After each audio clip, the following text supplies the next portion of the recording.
Alhamdulillah, ini sekarang ada di Masjid Quba, yang mana Masjid Quba ini adalah masjid pertama yang dibangun oleh Nabi Muhammad dalam sejarah umat Islam. Jadi yang dibangun pertama bukan Masjid Nabawi, melainkan Masjid Quba, karena memang pada saat perjalanan Kanjeng Nabi hijrah dari Makkah ke Madinah, itu Kanjeng Nabi tidak langsung sampai ke daerah Yasrib atau daerah Masjid Nabawi, tapi lebih dulu sampai di daerah Quba ini. Nah, ini Masjid Quba.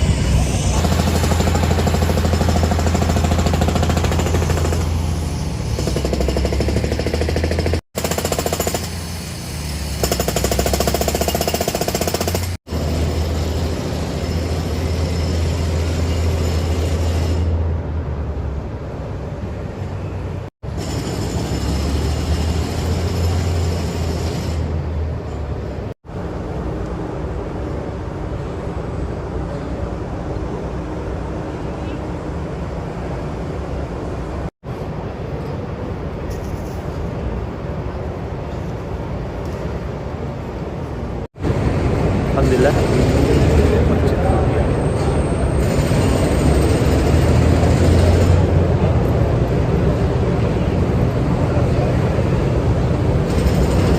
Dan jelas sekali untuk pengembangan dan pembangunan.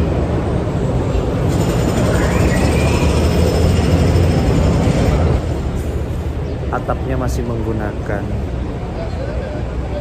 seperti halnya mungkin kayak selebaran kain agar tidak panas. Jadi model masjidnya tengahnya sebenarnya kosong, tidak ada penutupnya, cuman kemudian dibantu dengan adanya beberapa lembar kain yang dibentangkan untuk menutupi panas. Ini kondisi di Masjid Quba. Kurang lebih mungkin ada sekitar tidak lebih dari 30 pintu, tidak sebanyak di Masjid Nabawi tentunya. Tadi saya lewat pintu yang sebelah kanan. Saya tidak tahu ini arah utara, timur, baratnya mana. Sepertinya arah barat. Jadi memang bingung ya, ketika dari Indonesia biasanya menggunakan arah kiblat itu arah barat, tapi untuk di Madinah arah kiblat tidak ada di barat, karena insya Allah kalau tidak salah ada di Mekah ini ada di utaranya Madinah atau di selatannya Madinah, sehingga berbeda.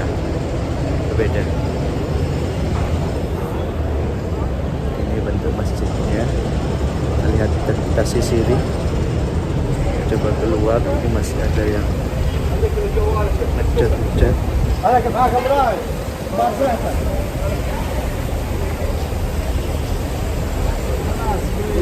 Ini kita tidak tahu ada apa ini yang cukup ramai ini. Kita lihat ada apa ini. Ini cukup ramai di sana.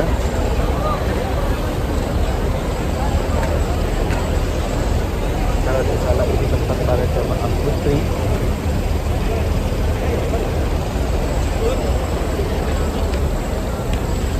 Yang mana di sana ada tulisan jamaah putri, tempat untuk sholat jamaah putri. Kita lihat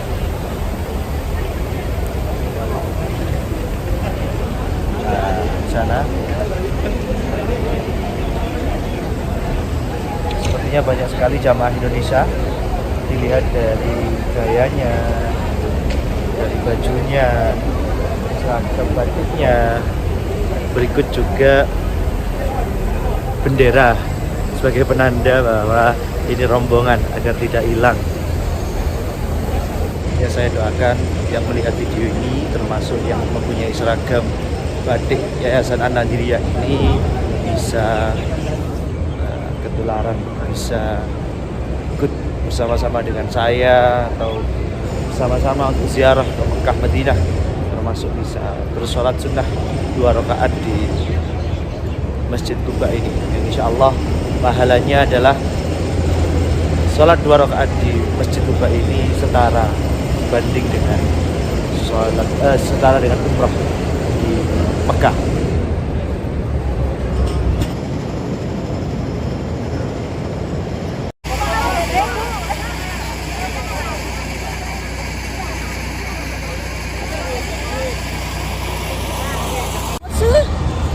Alhamdulillah ini bersama istri tercinta dari Masjid Quba setelah melaksanakan sholat sunnah di Masjid Quba. Sekarang perjalanan menuju ke kemana, Dek? Perjalanan menuju ke sumur cincin Bi'ir Khatam. Jadi sumur cincin ini Wakila diceritakan bahwasanya cincin Nabi Muhammad jatuh di sumur tersebut dan hilang pada saat zamannya Khalifah Sayyidina Utsman, yang mana pada saat itu kemudian disimpulkan oleh Khalifah Sayyidina Utsman, setelah hilangnya cincin tersebut maka akan terjadi atau akan ada fitnah besar. Disebut yang lain juga sebagai sumur tenda, karena memang pada saat itu di sumur ini Kanjeng Nabi biasanya duduk-duduk di sumur tersebut dan ada tenda karena memang cuacanya cukup terik seperti saat ini. Ini bisa kita lihat perjalanannya. Itu sepertinya sudah cukup terlihat sumurnya yang digeromboli orang banyak. Sumur cincin. Sumur edik. Ya, sumur cincin. Ahlan wa sahlan. Ahlan. Masuk YouTube. Alhamdulillah. Udah masuk.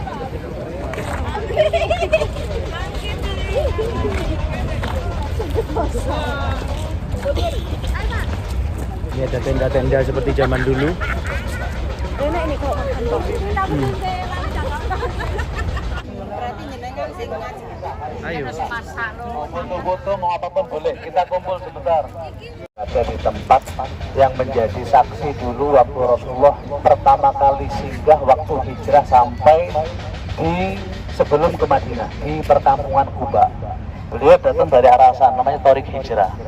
Beliau istirahat di sini di kaum Bani Aus, tepatnya di tempatnya Kulsum ibn Adam. Beliau duduk di sini, disambut. Waktu datang sama Sayyidina Abu Bakar berdua, mereka ini yang di sini yang nyambut itu banyak yang salah. Dipikir Sayyidina Abu Bakar itu Rasulullah, karena apa? Perawakan wajahnya lebih tua Sayyidina Abu Bakar, padahal Nabi lebih tua 2 tahun. Sehingga semua pandangannya ke Sayyidina Abu Bakar, salah. Akhirnya Abu Bakar dengan cepatnya Pak diambil serbannya dikenakan kepada Nabi. Baru mereka tahu kalau ini Nabi. Disambut semua, Nabi duduk di sini. Ini masjid. Ini yang depan ini lagi dibangun, itu masjid, namanya Masjid Mustadil. Masjid Mustadil itu apa? Waktu Nabi duduk di sana itu dihidangkan 2 tangkai kurma. 2 tangkai kurma. Nah, Nabi kepanasan. Akhirnya apa? Dinaungi dengan serban kurban. Makanya dinaungi namanya Mustadil, ya. Dipayungi lah, ya. Nabi di situ akhirnya apa? Dihidangkan kurma namanya Ummu Jirjan. Ummu Jirjan itu diantaranya untuk sendi-sendi, ya. Nah kata Nabi apa? Didoakan, ya Allah jadikan keberkahan di kurma ini, namanya Ummu Jirjan. Lah namanya tangkai itu namanya edik. Lah edik itu di sana ada sumur. Sumur itu dulu airnya bukan hanya asin tapi pahit, pekat. Akhirnya sama Nabi diambil, diludahi, dimasukkan ke sumur tersebut. Sampai sekarang airnya masih ada. Sampai sekarang airnya masih ada. Dulu tempat ini nggak boleh datangi orang, dilarang, ya. Sama apa? Wahabi itu tidak boleh, ya. Tapi sekarang dilestarikan, alhamdulillah, ya, banyak tempat-tempat sejarah itu dibuka sekarang. Jadi keberkahan buat kita insya Allah kita berangkat di tahun sekarang yang mana tempat-tempat sejarah mulai diperbagus semuanya. Nanti kita di sini dan juga ada air sumur yang mau ngambil minum, mau ngambil air boleh semua. Nabi istirahat di sini sampai 3 hari. Istirahat di sini sampai dibangun Masjid Quba. Masjid Quba. Nah, tapi sumur yang saya jelaskan di situ, sumur cincin, sumur aris, tepatnya di pojokan sana. Tapi kan sudah hilang. Dulu ada air mancur. Ya, sekarang sudah tutup, nggak ada sudah. Yang ada sekarang ini namanya Bi'ir Edik. Bi'ir Edik, masjidnya Masjid Mustadil. Ya, mari nanti yang mau ke sana, ya, kita ada waktu di sini mungkin 10 menit foto-foto apa semua, kita kembali ke bis, ya. Mari yang mau air, yang mau minum.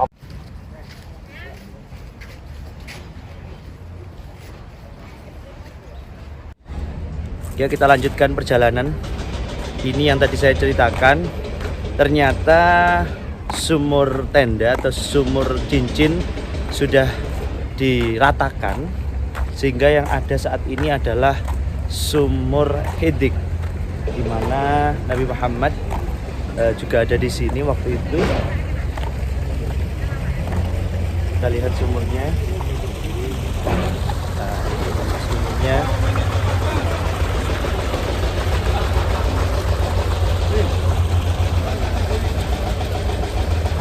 Kita lihat jauh lebih dekat sumurnya. Sini bisa wudhu, mengambil air, termasuk di bawah.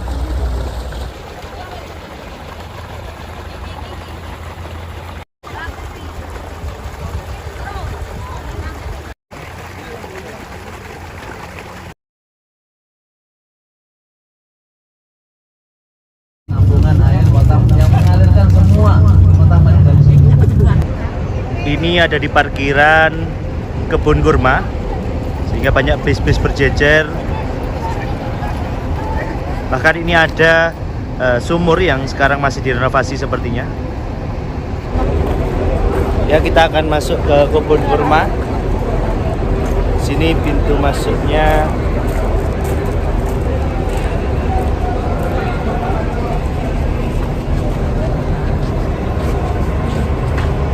Masuk kebun kurma. Ya, alhamdulillah. YouTube. Halo. Oke. Luar biasa. Alhamdulillah. Masih bersama Ustadz Ahmad Mutawif kita yang sangat luar biasa ini. Sehat Ustadz? Sehat. Alhamdulillah. Ini bisa ya untuk incip-incip 1-2 ya? Bisa sekali. 1, 2, 3. Oke. Lalu harganya tadi agak lebih mahal sedikit. Ya. Oke. Jadi ibu-ibu para jamaah yang ingin membeli kurma asli dari kebun kurma Madinah, bisa langsung datang ke sini nantinya bersama City Tour. Akan tetapi hanya diinformasikan bahwasanya harganya agak jauh lebih mahal sedikit. Ini ada tulisannya kebun kurma. Kebun kurma. Akan tapi kalau di sini bisa untuk sekedar mengincipi 1-2 testimoni. Foto dulu.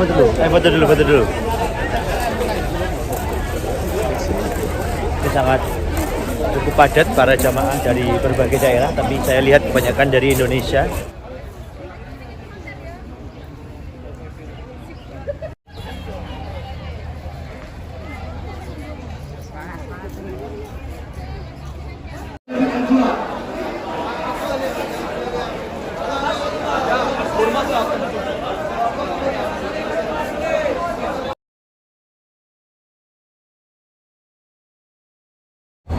Alhamdulillah, ini ada di Jabal Uhud, gunung yang menjadi saksi sejarah, menjadi saksi di mana para kaum muslimin begitu dahsyat melawan kaum musyrikin dari Makkah, yang mana Jabal Uhud ini sampai kemudian dijelaskan oleh Nabi Muhammad bahwasanya gunung ini mencintai Nabi Muhammad, begitu juga Nabi Muhammad mencintai gunung ini. Bisa kita lihat gunungnya ada di belakang saya ini, Gunung Uhud, Jabal Uhud, yang saat ini sekarang sedang ramai para peziarah, para jamaah dari berbagai negara yang ingin merasakan dan pernah sekali dalam seumur hidup bisa sampai ziarah ke gunung yang luar biasa. Kalah, sehingga mereka mereka sudah kumpulkan harta, dikumpulkan anak-anak muda, setahun lamanya dilatih ingin nyerang kota Madinah. Akhirnya terkumpul 3.000 pasukan. 3.000 pasukan ini berangkat ke Madinah, pengen nyerang umat Islam di Madinah, pengen nyerang Nabi. Tapi mereka sebelum berangkat, mereka minta dukungan dari pamannya Nabi, Sayyidina Abbas bin Abdul Muthalib. Ditolak sama Sayyidina Abbas. Sehingga Sayyidina Abbas nulis surat menyewa orang yang bisa mengantarkan lebih cepat daripada golongannya orang musyrikin Mekah, disampaikan kepada Nabi, dikasih tahu kalau mereka ini berangkat jumlah banyak. Surat tadi nyampe Harut di Kuba sana tadi, Harut tuh sampainya. Sehingga Pak, Nabi mengatakan kepada sahabat, jangan kalian sampaikan kepada anak-anak atau orang perempuan di Madinah, biar mereka tidak gelisah. Sabtu, Kamis, Jumat pagi, Nabi itu mengumpulkan para sahabat untuk diajak musyawarah. Bagaimana pentingnya musyawarah? Dengan dua pilihan. Apakah orang musyrikin Mekah dibiarkan masuk Madinah? Dibiarkan, karena mereka tidak tahu kondisi di Madinah. Nanti kita sergap mereka di Madinah, yang perempuan sama anak laki-laki melempari batu mereka, atau kita keluar ke Uhud. Akhirnya apa? Nabi lebih condong pada yang pertama, masuk ke Madinah. Tetapi pendapat yang terbanyak itu keluar ke Uhud. Termasuk Sayyidina Hamzah mengatakan, ya Rasulullah, kalau kita nggak keluar, mereka kira kita ini pengecut, kita takut. Dan aku demi Allah tidak akan makan satu makanan sebelum aku kuliti badan mereka. Pendapat yang terbanyak milih pendapat yang kedua. Meskipun nggak sepaham dengan Nabi, tapi Nabi tetap mengambil pendapat yang terbanyak. Akhirnya sudah, kata Nabi apa? Ceramah khutbah Jumat sampai asar, Nabi masuk ke kamar beliau pakai baju perang, ya. Tapi lama nggak keluar. Sampai-sampai sahabat itu mengira Nabi itu nggak keluar gara-gara mungkin nggak sepaham dengan mereka, sehingga mereka sepakat ingin narik pendapat mereka. Sudah, kita ikut apa kata Nabi. Akhirnya Nabi keluar dari rumahnya dan saya mengatakan, Rasulullah, sudah kita ikut pendapat. Kita biarkan mereka masuk ke Madinah. Apa kata Nabi? Semua para Nabi itu kalau sudah pakai baju perang, pantang untuk dilepas, harus berangkat. Sehingga Allah menghukumi antara dia dengan musuhnya. Berangkat. Nikun malam Sabtu. Berangkat ke sini bulan Syawal. Bulan Syawal bahasa tiang niku silaturahmi iki, lebaran itu niki kaki perang. Mereka orang musyrikin Mekah sudah sampai di sana. Nunggu di sana. Akhirnya apa? Pas Sabtu pagi Rasulullah di sini, ini belum ada bangunan sama sekali, masih nggak ada, makam nggak ada, ini tempat perangnya. Sehingga apa? Rasulullah meletakkan 50 pasukan ahli pemanah ke mriki. Niki Jabal Roma, tempat pasukan pemanah sebagai pertahanan orang Islam. Jadi setiap orang musyrikin Mekah mau nyerang ke sini dihadang oleh pasukan pemanah. Kata Nabi apa? Lata bergumlakanakum in ghalatna aw ghalibna. Kalian jangan pindah di sini, wasiat Nabi. Meskipun menang kalah kalian tetap di sini. Jadi pertahanan. Sehingga awal-awal peperangan dipanai orang-orang musyrikin Mekah ini, mereka mundur lari ke sana. Tak bisa nyerang. Sehingga banyak senjata mereka ditinggal di sini. Tombak, pedang, kuda. Nah itu dulu milik orang muslim, orang sahabat yang dulu di Mekah dirampas. Akhirnya 40 orang di sini lupa dengan pesannya Nabi. Ayo kita turun ke bawah, kita bantu mereka untuk mengumpulkan harta yang dulu milik kita. Lupa dengan pesannya Nabi. Akhirnya mereka turun semua, tinggal 10 orang. Nah kesempatan ini dimanfaatkan sama orang musyrikin Mekah, terutama pimpinan penunggang kudanya. Siapa? Khalid bin Walid, Ikrimah bin Abi Jahal. Mereka nunggu dari situ, balik ke sana. Sehingga dia puteri ke sini, dia naik ke sini, dibunuh semua 10 orang tadi itu. Ini nggak ada kekuatan orang Islam, nggak punya lagi kekuatan. Yang tadi mundur, maju lagi. Pasukan kudanya nyerang dari belakang, sehingga orang Islam tengah-tengah diserang dari dua arah. Bayangkan 700 orang Islam lawan 3.000. Ya nggak imbang ya. 3.000 orang musyrikin lawan 700, sehingga diserang dari dua arah. Dan semua serangan mereka itu mengarah kepada Nabi. Panahnya, tombaknya. Karena mereka yakin kalau Nabi terbunuh, Islam gampang sudah. Yang lain gampang dikembalikan. Sehingga banyak anak muda itu menyerahkan badannya nutupi serangan kepada Nabi SAW. Banyak meninggal. Terakhir yang dua itu ada Abu Ubaidah bin Jarrah dan Sayyidina Abu Bakar Siddiq yang menyelamatkan Nabi. Nabi itu sampai apa? Dilempar, dipukul sama mereka, lempar batu, sampai yang penutup kepala untuk perang itu besi itu sampai kena ke pipinya Nabi, sampai luka, sampai bibirnya beliau berdarah pecah karena lemparan batu dan gigi geraham beliau patah, sehingga Nabi sempat pingsan. Nah waktu darah itu keluar, ada namanya Malik bin Sinan. Ini kudu berseni, jangan sampai darah Nabi itu jatuh kepada tanah, khawatir turun adab nanti. Sehingga apa? Dibersihkan, dicucuk sama, diisap sama Malik bin Sinan. Sama Nabi apa? Keluarkan, ludahkan. Nggak mau dia. Nggak ya Rasulullah, akan aku masukkan ke badanku. Itu diminum. Sehingga apa kata Nabi? Ketahuilah, barang siapa yang pengen ngelihat orang yang ahli surga di dunia ini, lihat orang ini. Namanya Malik bin Sinan. Betul, dia meninggal di Syuhada sini. Ya. Nanti insya Allah akan kita ceritakan lagi. Termasuk terakhir, Sayyidina Hamzah. Sehingga apa? Nabi nyuruh naik ke sana untuk cari tempat aman. Makanya itu ada tempat istirahatnya Nabi. Naik ke sana semuanya, cari tempat yang aman. Alasannya karena Nabi naik, sahabat semua naik ke sana, posisi orang musyrikin Mekah di bawah, nggak bisa nyerang lagi. Ya, sehingga mereka kembali ke arah sana. Nabi nanya, kemana mereka? Kalau mereka ke Nabawi, kamu kejar, kata Nabi. Tapi kalau mereka ke Mekah, biarkan. Nah, katanya mereka lari ke Mekah sana. Besok paginya Nabi nyuruh kepada orang yang ikut perang Uhud untuk ngejar mereka. Nunjukkan kalau orang Islam masih kuat. Ke tempat namanya Hamratul Asad, tapi nggak terjadi peperangan. Orang musyrikin Mekah terus ke Mekah. Yang terbunuh di sini adalah 70 sahabat Nabi. Termasuk Nabi Luka. Sampai-sampai apa? Waktu ada orang musyrikin Mekah menyebarkan isu, mengatakan apa? Muhammad terbunuh. Nabi ini pingsan. Dikatakan Muhammad terbunuh. Sehingga sahabat yang tadinya semangat perang, mereka shock. Sampai pedang-pedang mereka jatuh. Ada seorang perempuan namanya Suhaibah binti Amr yang katakan apa? Wahai sahabat Nabi, kalau Nabi saya terbunuh, apa gunanya kita hidup? Kita harus berjuang bersama Nabi sampai mati. Akhirnya mereka semangat lagi, perang kembali. Akhirnya apa? Perempuan tadi itu ikut perang. Sampai selesai dari peperangan, kurang lebih 50 sabitan pedang di badan seorang perempuan tadi. Akhirnya waktu Rasulullah selesai perang, ada orang perempuan dari Ansor sana lari. Bertanya, mana Rasulullah? Mana Rasulullah?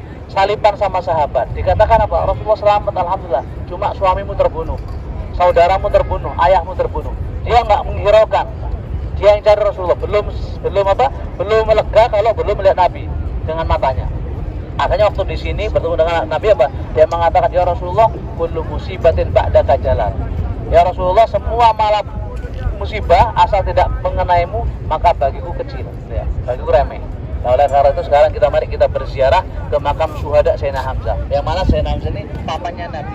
Ada seorang perempuan itu sumpah, kalau Hamzah terbunuh akan kubelah badannya, namanya Hindun, akan kumatahkan makan habis. Dia cari orang yang bisa membunuh Sayyidina Hamzah. நான் சொல்லி பேர் வைக்கிறோம் ஆனால் நாங்கள் வைக்க வேண்டியது இந்த உள்ள தோழர்களுடைய பேர்களை வைத்து அவர்களுக்கு மட்டுமல்ல எங்களுடைய பிள்ளைகளை நாங்கள் சொல்லி வளர்க்க வேண்டும். இந்த Ini adalah makam para syuhada yang mati syahid dalam perang di Uhud, yang mana diantaranya ada paman dari Nabi Muhammad SAW, yakni paman Sayyidina Hamzah.